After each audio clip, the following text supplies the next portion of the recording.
Welcome. In this video, I'll show you how to fix Facebook full screen. Alright, if you find this video helpful, please leave a like and subscribe to the channel for more such tutorials. Now, this error right here can happen on your mobile device or Windows browser. Alright, so for mobile devices, first go ahead over to your settings and then just find display. Okay. Now scroll down and find screen zoom. Alright, you're gonna want to tap on it and make sure that you set it however you want right here, not zoomed out like this one.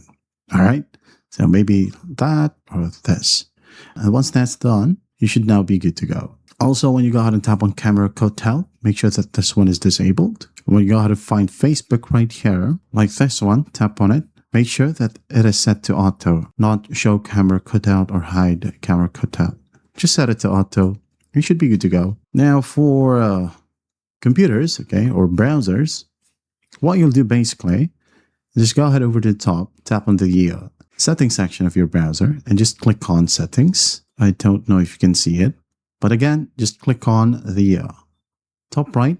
You'll have the three horizontal lines. Go ahead and click on settings.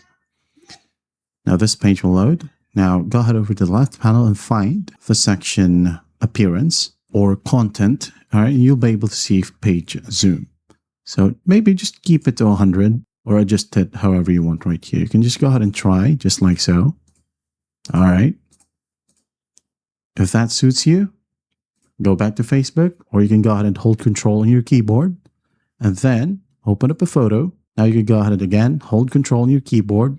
Now scroll up or scroll down using the mouse wheel of your mouse, just like so. All right. So that's the simple ways to fix Facebook full screen error. I hope this video helps, and I'll see you in the next one.